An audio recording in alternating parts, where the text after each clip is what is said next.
On 15th August 1947, India got its independence from the British rule.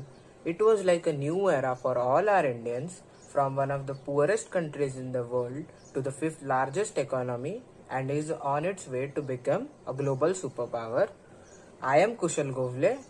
And I am Aridalvi, and we are here to present how India got its independence.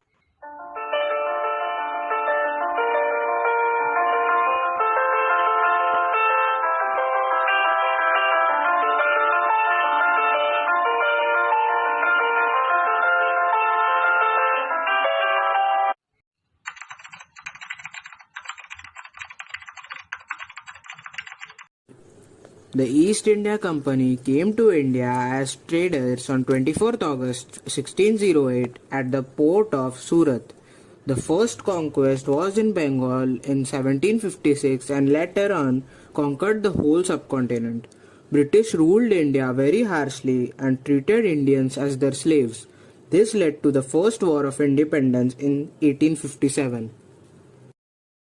Indian Mutiny, also called Sepoy Mutiny, widespread but unsuccessful rebellion against the British rule in India in 1857 to 1859. It began in Meerut by the Indian troops or the Sepoys in the service of British East India Company, and from this it spread to Delhi, Agra, Kanpur, and Lucknow. In spite of a failure, it served a great purpose and it became a source of inspiration in India's freedom struggle.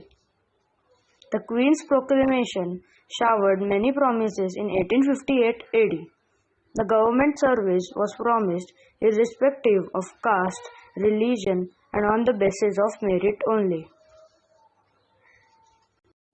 The major event which took place after the War of 1857 was the Swadeshi movement. The Swadeshi movement was part of the Indian independence movement and contributed to the development of Indian nationalism.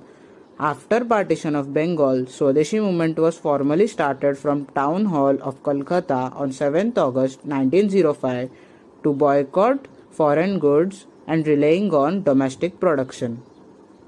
The movement opposed the partition of Bengal, which was ordered by Lord Curzon.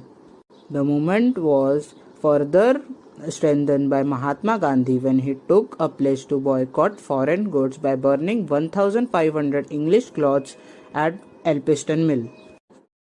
In 1915, Mahatma Gandhi arrived in India and continued the Swadeshi movement. After his long stay in South Africa, Mahatma Gandhi gained huge respect as a nationalist, theorist, and an organizer in India.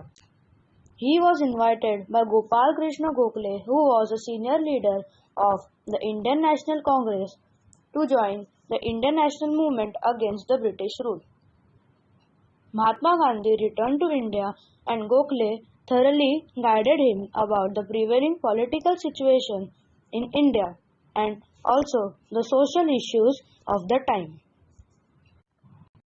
The non-cooperation movement was launched on 4th September 1920 by Mahatma Gandhi with the aim of self-governance and obtaining full independence. As the Indian National Congress withdrew its support for British reform following the Rowlatt Act of 18 March 1990 and the Jallianwala Bagh massacre of 13th April 1919. The impact of the revolt was totally shock to the British authorities and the massive encouragement of millions of Indian nationalists. The Salt March, also known as the Salt Satyagraha or the Dandi March, was an act of non-violent civil disobedience in India which was led by Mahatma Gandhi. The 24-day march lasted from 12th March to 5th April 1930 as a direct action campaign of tax resistance and non-violent protest against the British salt monopoly. Mahatma Gandhi started this march with 78 of his trusted volunteers from Sabarmati Ashram to Dandi, which was called Navsari. The Quit India movement, also known as the August movement, was a movement launched at Bombay session of All India Congress Committee by Mahatma Gandhi on 8th August 1942 during World War II, demanding to end British rule in India. Gandhi made a call to do or die in his Quit India speech delivered in Bombay on 8 August 1942 at Gowalia Stank Maidan.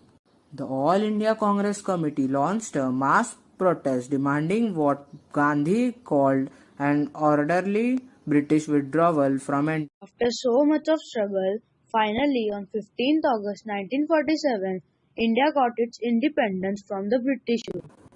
The unsung warriors of India's freedom struggle. It was not just Nehru and Gandhi who gave India its independence. There were many other leaders who promoted the idea of an independent India. Netaji Subhash Chandra Bose, Rani Lakshmibai, Chandrasekhar Azad, Bhagat Singh, along with Sukhdev and Rajguru, gave India a message that freedom can be obtained by violence also. These leaders gave their life for our freedom. So feel proud for our independent India.